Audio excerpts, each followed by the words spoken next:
নমস্কার, আমি বোধসত্ত্ব খান চলে এসেছি সহজ শেয়ার বাজারের আরেকটি নতুন এপিসোড নিয়ে। প্রিয় বন্ধুরা, আশা করি সবাই ভালো আছেন এবং সুস্থ আছেন। আজকের ভারতীয় শেয়ার বাজারে আমরা উত্থান দেখলাম এই বিগত কয়েকদিনের তুমুল পতনের পর। বিগত দিনে গোটা বিশ্ব জুড়ে শেয়ার মার্কেটে পতন হয়েছিল। তার মধ্যে এশীয় বাজার, ইউরোপীয় বাজার হ্যাংসেং 15%-এর উপর, এছাড়া নিক্কেই বলুন, তাছাড়া অন্যান্য যে মার্কেটসগুলো, এশীয় মার্কেটসগুলো, তার মধ্যে তাইওয়ান রয়েছে, সমস্ত কিছুতে কালকে পতন এসেছিল। অর্থাৎ সামগ্রিকভাবে বিশ্ববাজারে পতন এসেছিল। রাতে একটা পরিবর্তিত পরিস্থিতি আসে, সেখানে আমেরিকান মার্কেট প্রাথমিকভাবে প্রায় 4.5%-এর উপর প্রত্যেকটা মেজর ইন্ডাইসেস, ন্যাসড্যাক বলুন, ডাও জোন্স বলুন, স্ট্যান্ডার্ড অ্যান্ড পুয়ার বলুন, সবকিছুতে পতন এসেছিল। মাঝখানে একটি উড়ো খবর আসে, এবং মনে রাখবেন যে এই সময় দারুণ সমস্ত উড়ো খবর আসতে শুরু করবে, যার ফলে মার্কেটে ভোলেটিলিটি বৃদ্ধি পাবে, এ ব্যাপারে কোনো সন্দেহ নেই। সেই উড়ো খবরটি বড় চমকপ্রদ ছিল। আসলে বিল অ্যাকম্যান বলে একজন বিলিয়নার ফান্ড ম্যানেজার রয়েছেন, তার একটি উদ্ধৃতি, সেটি আমেরিকার প্রেসিডেন্ট ট্রাম্পের মুখে বসিয়ে দেওয়া হয়, যেখানে বলা হচ্ছে যে যেখানে বিল অ্যাকম্যান, তিনি মনে রাখতে হবে তিনি ভোটের সময় কিন্তু ডোনাল্ড ট্রাম্পকে সমর্থন করেছিলেন। সেই মানুষটি আজকে দাঁড়িয়ে বলছেন ডোনাল্ড ট্রাম্প যেটা করছেন সেটা মোটেই ঠিক নয়। এটা মানুষের বিশ্বাস নষ্ট হবে, আমেরিকার গ্রহণযোগ্যতা নষ্ট হবে, মানুষ কোনো কেনাকাটা করতে পারবে না, ইনফ্লেশন বৃদ্ধি হবে। ওভারঅল এটা একটা নিউক্লিয়ার বোমের মতন, যেটা সমস্ত অর্থনীতিকে ধ্বংস করবে। এটা তার উদ্ধৃতি ছিল, এবং তার সঙ্গে তিনি অনুরোধ করেছেন ডোনাল্ড ট্রাম্পকে যে আপনি যদি 90 দিনের সময় দেন, অর্থাৎ পোস্টপোন করেন আপনি এই ট্যারিফটা, সেক্ষেত্রে বিভিন্ন বিশ্বের যে দেশগুলো রয়েছে তারা হয় নেগোসিয়েশনের মাধ্যমে এই প্রবলেমটা সলভ করবে, নতুবা তারা কিছুটা টাইম পাবে যে এক্স্যাক্টলি কি করা উচিত, যার ফলে আমেরিকারও মারাত্মক ক্ষতি হবে না, সেই দেশগুলোরও ক্ষতি হবে না। এই খবরটা মিসকোট হওয়ার সঙ্গে সঙ্গে, অর্থাৎ ট্রাম্প বলেছেন যে আমি পোস্টপোন করছি, সমস্ত আমেরিকান ইন্ডাস্ট্রিজ 4%-এর উপর উত্থান দেখে ইমিডিয়েটলি, এবং কিছুক্ষণ পরেই ভুল ভাঙে, এবং সমস্ত যে ইন্ডাস্ট্রিজগুলো, আমেরিকান ইন্ডাস্ট্রিজগুলো ছিল, সেখানে আবার পতন শুরু হয়। শেষ পর্যন্ত অবশ্য ডাও জোন্স 200 পয়েন্টের উপর বন্ধ হয়েছিল, ন্যাসড্যাক এবং স্ট্যান্ডার্ড অ্যান্ড পুয়ার ভীষণ ফ্ল্যাট। আজকের দিনে দাঁড়িয়ে ইউএস মার্কেট এখনো খোলেনি, সেখানে ডাও জোন্স ফিউচার্স প্রায় 3.36%, সেটা উত্থান দেখাচ্ছে। অর্থাৎ এটা সম্ভাবনা রয়েছে যে আমেরিকার মার্কেটগুলো হয়তো বা পজিটিভে খুলবে। তবে ভারতীয় শেয়ার বাজার আজকে এরকম উত্থান এলো কিনা, এর পেছনে বেশ কিছু কয়েক কারণ রয়েছে, গুরুত্বপূর্ণ কারণ রয়েছে। সেই কারণগুলো নিয়ে আজকে অবশ্যই আলোচনা করব। এর মাঝখানে বলে নেওয়ার প্রয়োজন রয়েছে যে কালকের, অর্থাৎ 9 তারিখ, রিজার্ভ ব্যাংক অফ ইন্ডিয়ার যে মনিটারি পলিসি কমিটির মিটিংটা চলছে 7 তারিখ থেকে, সেটার আউটকামটা কালকের আমরা জানতে পারব, এবং সেখানে রিজার্ভ ব্যাংক অফ ইন্ডিয়ার যিনি গভর্নর রয়েছেন, তিনি কোনো রকম পরিবর্তন করবেন কিনা, রেট কাটের কথা তিনি ভাবছেন কিনা, সেটা বোঝা যাবে।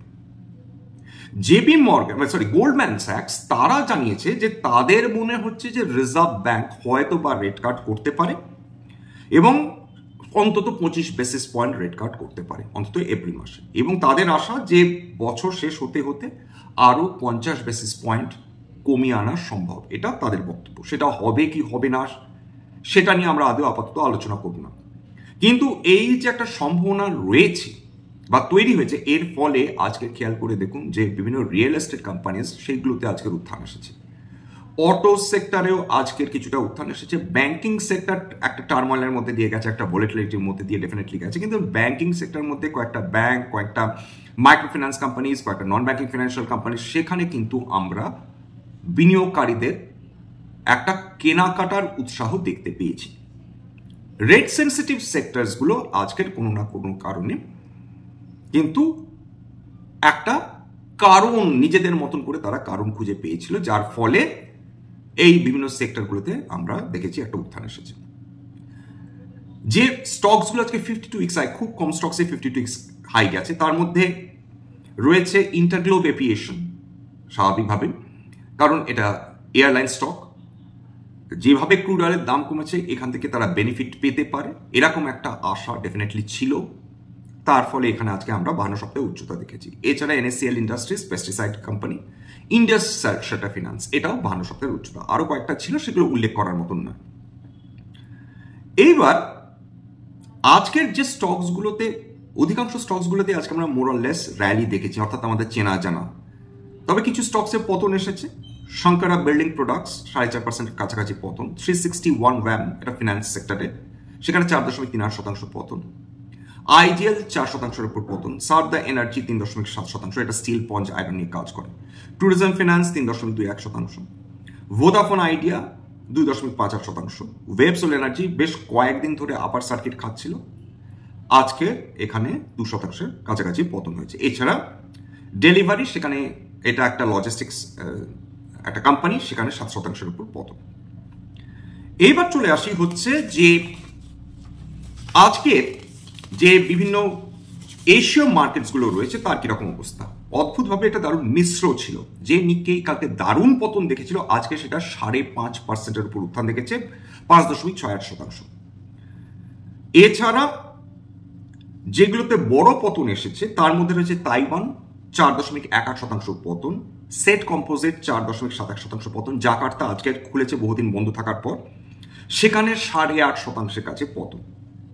হ্যাংসেং আজকের পজিটিভে বন্ধ হয়েছে 1.49%, সঙ্গেই 1.56%।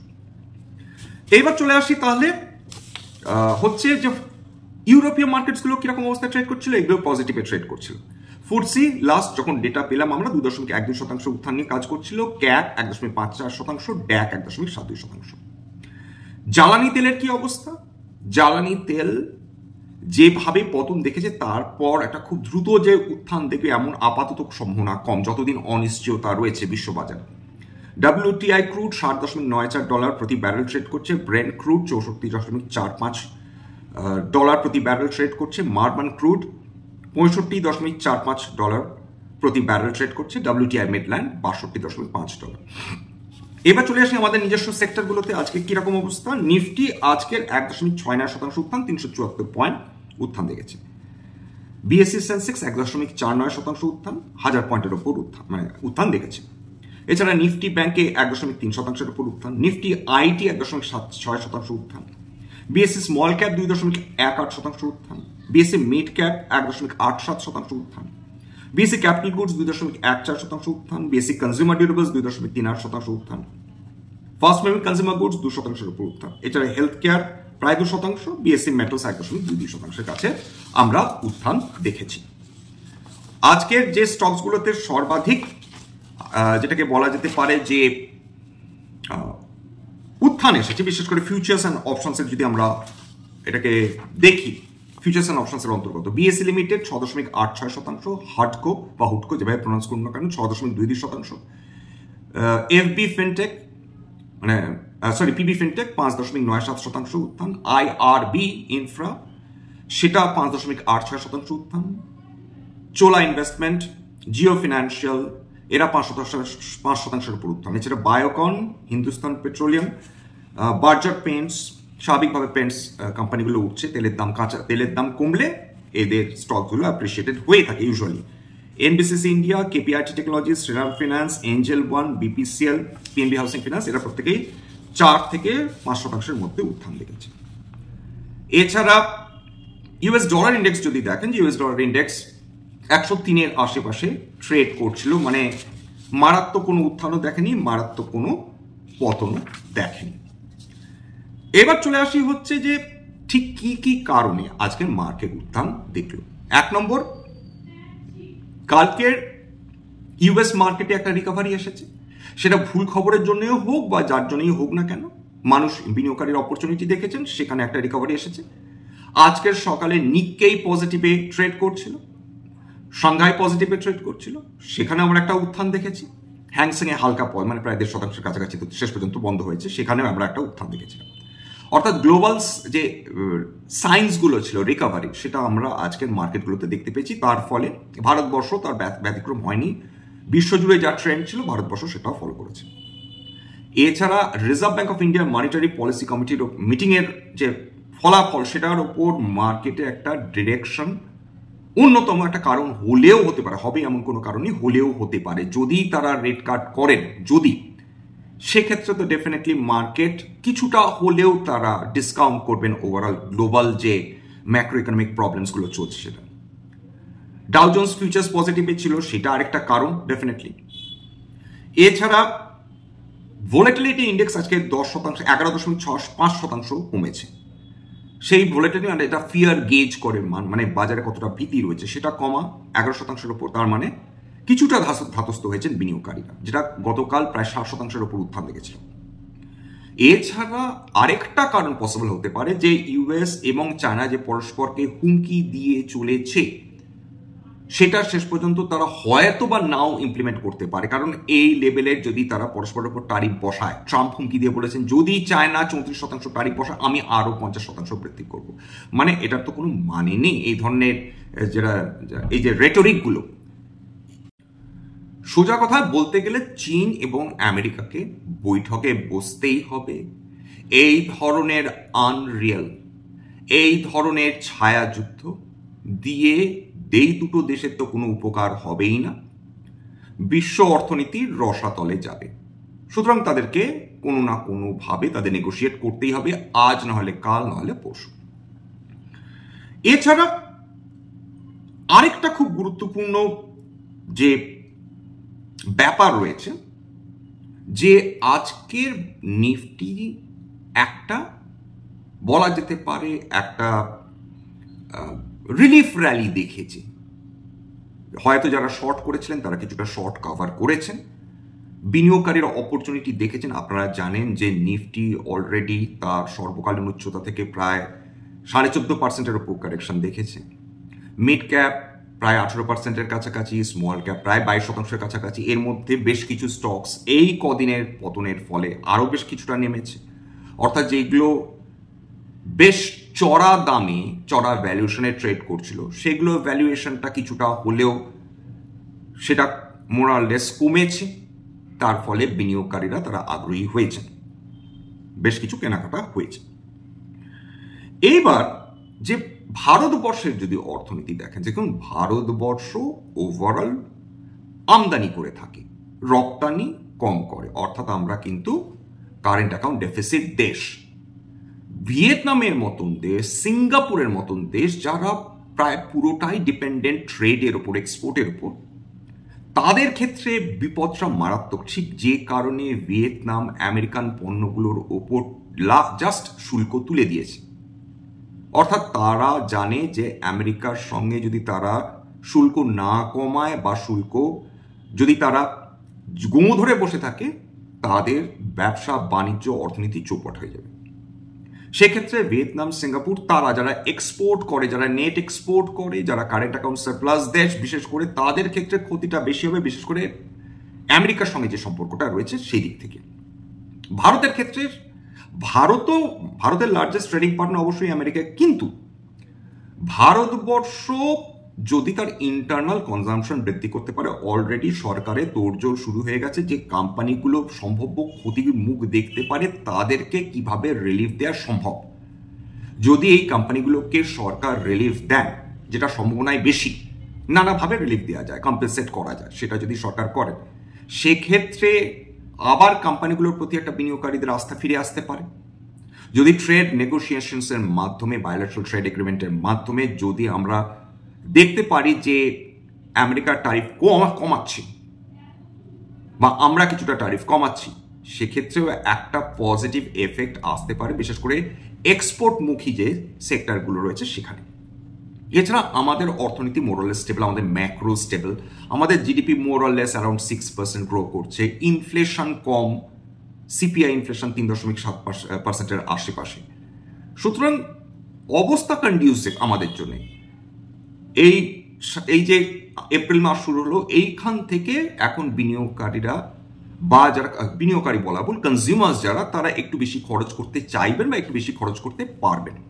সেটার ফলে যে আমাদের ডোমেস্টিক যে কনজাম্পশনটা সেটা বাড়ার সম্ভাবনাটাই বেশি। যাই হোক, এই মুহূর্তে আমেরিকান মার্কেট খুলে গিয়েছে, ন্যাসড্যাক 3.32% উপর উত্থান, স্ট্যান্ডার্ড অ্যান্ড পুর 2.64% উপর উত্থান, ডাউ জোন্স 2.87% উপর উত্থান নিয়ে ট্রেড করছে। অর্থাৎ পজিটিভ একটা আমরা দেখছি যে একটা উত্থান আমরা দেখতে পেয়েছি। তার মানে আমেরিকাতেও কোথাও না কোথাও তারা এক্সপেক্ট করছেন যে হয়তো বা কিছু পজিটিভ তারা পেলেও পেতে পারেন, কারণ এইভাবে তো কন্টিনিউয়াস চলতে পারে না, চলতে দেবেও না, আমেরিকার মানুষরাই চলতে দেবেন না, মানে এটা হতে তো ডেফিনেটলি পারে না। সুতরাং কোথাও না কোথাও একটা নেগোসিয়েশনের জায়গা থাকবে।